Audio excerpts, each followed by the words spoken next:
बिस्मिल्लाहिर्रहमानिर्रहीम। अस्सलाम वालेकुम। मैं नजमुल हसन आरिफ नए विलाग के साथ आपकी खिदमत में हाजिर हूँ। आज के विलाग का ताल्लुक पाकिस्तान और भारत के ताल्लुकात की नई बुनद की कोशिशों के हवाले से है। इसमें इस पहलू का जायज़ा लिया जाएगा कि क्या पाकिस्तान और भारत के दरमियान हालिया दिनों में सफारती सतह को बुलंद करने की कोई कोशिश की गई है और वो कोशिश कहाँ से हुई और उसका नतीजा अब तक क्या है। दूसरा ये कि क्या बिलावल भुट्टो जरदारी के शंघाई कॉन्फ्रेंस के सिलसिले में भारत जाने के एनडीए के ऐलान के बाद या इजहार के बाद अब ताज़ा सूरत हाल क्या है और भारत में इसको कैसे देखा जा रहा है। इन दोनों चीज़ों से भारत क्या फ़ायदा उठाना चाहता है और क्या ये दोनों चीज़ें पाकिस्तान को और पाकिस्तान की मौजूदा हुकूमत को इस तरफ ला सकेंगी कि भारत के साथ तिजारती मामलात को एक दफ़ा फिर से शुरू कर सके। तो शुरू करते हैं आज का नया व्लॉग। पिछले दिनों ये हुआ कि भारत के दफ्तर खारजा ने पाकिस्तान को 2 खतूत लिखे जिनमें पाकिस्तान से सफारती ताल्लुकात को इम्प्रूव करने की तजवीज़ पेश की गई और कहा गया कि 5 अगस्त 2019 से सफारती सतह के जो ताल्लुकात निचली सतह पर चले गए थे उनको वापस लाया जाए और मुकम्मल और नॉर्मलाइज लेवल के ताल्लुकात को बहाल किया जाए। पाकिस्तान को ये ख़त ऐसे माहौल में लिखे गए जब पाकिस्तान पूरी तरह IMF की शराइत के शिकंजे में है। IMF इस सिलसिले में पाकिस्तान से मुआशी मैदान में क्या क्या मनवाना चाहता है वो सबके सामने ज़ाहिर व बाहिर है, लेकिन कुछ चीज़ें इसके अलावा भी हैं जिनकी वजह से मुआशी शिकंजे में कमी नज़र नहीं आती है, बल्कि इन्हीं की बुनियाद पर और इन्हीं के कवर में बाज़ दीगर शराइत मनवाने की बात भी कहीं ना कहीं और किसी न किसी तरीके से जारी है। इनका पहले के व्लॉग्स में जिक्र हो चुका है। उनमें इसराइल के हवाले से पाकिस्तान में नॉर्मलाइजेशन के इब्तदाई मराहल का तयन और गैर एलानिया कोशिशों को आगे बढ़ाने की कोशिश, और दूसरा इंडिया के साथ तिजारत और ताल्लुकात फोकस में रहे हैं।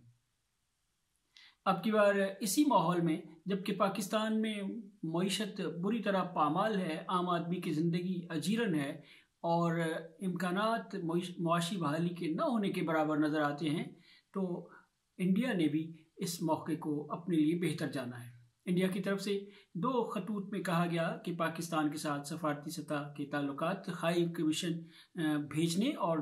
बुलवाने के हवाले से किए जाएँ और निचली सतह के सफारती अफसरों के ज़िम्मे ये जिम्मेदारी ना की जाए।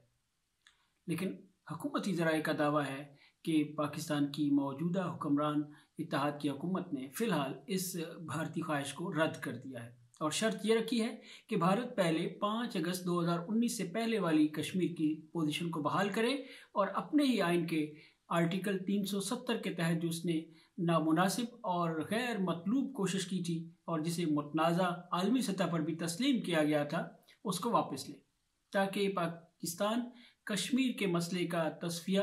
अक़वाम मुत्तहिदा की करारदादों की रोशनी में जो मुतालबा करता है, मामला उससे आगे की तरफ बढ़े, ना कि उससे पीछे की तरफ चला जाए। ये अगरचे बराह रास्त जवाब हुकूमती ज़राए के या हुकूमती दावे के मुताबिक मौजूद है, लेकिन इसके बावजूद भारत नाउम्मीद नहीं है कि पाकिस्तान के साथ मौजूदा सिनेरियो में उसको ताल्लुकात में और तिजारत में बेहतरी की कोई सूरत बनाने में आसानी हो सकेगी। भारत में इस तनाजुर में बिलावल भुट्टो जरदारी के शंघाई कॉन्फ्रेंस में मई के पहले हफ्ते में जाने के ऐलान को भी बहुत मुस्बत और बड़ा उम्मीद अफजा लिया जा रहा है और भारतीय दानश्वर, भारतीय मीडिया और भारतीय साबिक ब्यूरोक्रेट इस मौके को बहुत अहम समझते हैं कि भारत को इससे काफ़ी कुछ अचीव करना चाहिए। इसलिए भारतीय वज़ीर ख़ारजा पर भी और भारतीय दफ्तर ख़ारजा पर भी ये बात हो रही है और उनसे ये मुतालबा किया जा रहा है कि बिलावल भुट्टो के आने को इम्कानी तौर पर अपने यहाँ ज़्यादा से ज़्यादा मुफीद बनाने के लिए और भारत के लिए ज़्यादा से ज़्यादा इस्तेमाल करने के लिए तैयारी कीजिए और हम जहद तैयारी कीजिए, जिसमें सफारती ताल्लुकात और तिजारती ताल्लुकात के इम्कानात को तरजीह अव्वल में रखा जाए। भारत पाकिस्तान के वज़ीर ख़ारजा बिलावल भुट्टो जरदारी के इस इम्कानी दौरे से बुनियादी तौर पर 2 मकासद हासिल करना चाहता है। एक ये कि पाकिस्तान के साथ सफारती और तिजारती मामलात को बेहतर करके अपने लिए मुफीद बनाए और आलमी सतह पर अपना इमेज ही बेहतर न करे, बल्कि तिजारती हवाले से भी ज़्यादा से ज़्यादा फ़वाइद पाकिस्तान की वजह से हासिल कर सके। ये उसकी एक देरीना कोशिश है और इसके लिए उसे आलमी ताकतों की हिमायत भी हासिल रही है कि पाकिस्तान और भारत की तिजारत को हमेशा से बाहर की दुनिया अहमियत देती रही है कि ये होनी चाहिए और पाकिस्तान को इस सिलसिले में भारत से ताउन करना चाहिए। दूसरी ख्वाहिश जो भारत की इस मामले में है या मकसद जिसको वो अचीव करना चाहता है वो ये है कि पाकिस्तान के वज़ीर ख़ारजा को अपने यहाँ दिखाकर और उनके साथ बहुत अच्छा जेस्चर उनको देकर कश्मीरियों को ग्रुप 20 की मुमकिना कॉन्फ्रेंस जो श्रीनगर में होने की इत्तलात हैं, अब तक के इत्तलात की तस्दीक के मुताबिक,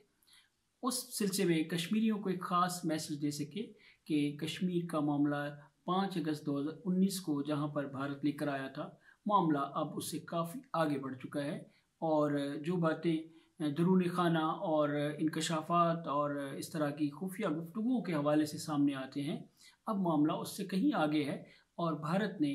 पाकिस्तान को इस सिलसिले में राम कर लिया है। पाकिस्तान भी इस सिलसिले में कई कदम आगे बढ़कर हालात के साथ समझौता कर चुका है। यकीनी बात है कि अगर ऐसा होता है तो भारत की ये बहुत बड़ी कामयाबियां होंगी,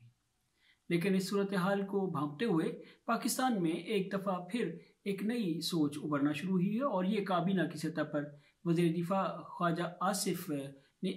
यकीनन अपनी क़यादत के इशारे पर ही इसका आगाज़ किया है और वो ये है कि फ़िलहाल बिलावल भुट्टो ज़रदारी को भारत नहीं जाना चाहिए। वज़ीर दिफा ख्वाजा आसिफ की शनाख्त बिलअमूम ये है कि वो एक मंजे हुए तजुर्बाकार सियासतदान हैं और खूब तजुर्बे और होशियारी से मुत्तसिफ हैं। नवाज लीग की क़यादत जब भी उन्हें कोई किरदार देती है तो वो बाहसन इस किरदार को निभाते हैं और बहुत अच्छा परफॉर्म करते हैं। ख़ास तौर पे सियासी जमातों के साथ मामलात हों, सियासी जमातों को ज़ेर नीचा दिखाना हो, सियासी जमातों की क़यादत के बारे में कोई अपने ख़यालात का खामोश इजहार करना हो या इदारों के साथ मामलात को निपटाना हो, तो ख्वाजा आसिफ इन सारे कामों के लिए बेहतरीन आदमी तस्वुर किए जाते हैं। ख्वाजा आसिफ बिलावल भुट्टो ज़रदारी के इम्कानी दौरे भारत के हवाले से बुरुएकार आए हैं। ताहम काबीना के इजलास में उनकी तरफ से इस तजवीज़ पर काबीना फौरी तौर पर किसी हतमी नतीजे को नहीं पहुँच सकी और इस मामले को फ़िलहाल इल्तवा में रखा है। वज़ीर आज़म मियाँ शहबाज शरीफ ने भी इस बारे में अभी वज़ीर ख़ारजा को कोई वाज़ेह लाइन या हुक्म दिया है, ना वज़ीर दिफा की इस बात को फौरी तौर पर रद्द कर दिया है। गोया अभी वेट एंड सी की पॉलिसी है कि हुकूमत और हुक्मरान इत्तेहाद की पाकिस्तान के अंदर की सियासी ज़रूरतों, IMF के साथ मामलात और आलमी ताकतों की खुशनुदी या उनके साथ ताल्लुकात के हवाले से जो तकाज़े हैं उनको देखते हुए फ़ैसला किया जाएगा। अगर इस सिलसिले में फ़ैसला जाने का हुआ तो इसका साफ मतलब होगा कि पाकिस्तान में अभी इलेक्शन मज़ीद दूर है। जैसा कि पहले भी तासुर यही है कि पाकिस्तान में इलेक्शन हनूज़ दिल्ली की तरह दूर है और अगर इलेक्शन हुकूमत जल्दी कराने पर मायल या मजबूर होती नज़र आई तो इसका इम्कान रद्द नहीं किया जा सकता कि बिलावल भुट्टो ज़रदारी का दौरा दिल्ली मुतासिर होगा और वो ख्वाजा आसिफ की प्रपोज़ल के मुताबिक में भी वीडियो लिंक से ही खिताब करें और अपनी पार्टिसिपेशन को यकीनी बनाएं। इस बारे में ये भी ख्याल रखना होगा कि जब भी पाकिस्तान में मुश्किल माशी हालात, सियासी सूरत हाल या कुछ और इंकशाफात पे दर पे सामने आते हैं तो इसका मतलब कतन ये नहीं होता कि मौजूदा हुकूमत माजी के हालात से कुछ सबक सीख कर उस फैसलों को रिवर्स करना चाहती है, बल्कि ये होता है कि अपने मुखालिफिन को उस मामले में नीचा तो दिखाया जाए और उनको गदला किया जाए, लेकिन खुद भी उसी समत में आम तौर पर सफ़र जारी रहता है। इसलिए ज़रूरी होगा कि पाकिस्तान के मफाद की वो ज़्यादा बेहतर समझने और सीखने वाले और ख्याल करने वाले अवाम भी इस बारे में मुतवज्जो रहें कि ये हुकूमत कहीं खुदा न खास्ता पिछली हुकूमत की गलतियों की बुनियाद पर एक नई गलती करने तो नहीं चली जाएगी या पिछली गलतियों को रिवर्स करने का कोई इकदाम करेगी या महज उनके खिलाफ प्रोपेगेंडे के लिए बाज़ इंकशाफात को और बाज़ वाक़यात को हवाले के तौर पर पेश करती रहेगी। इस दूसरी बात का इम्कान ज़्यादा है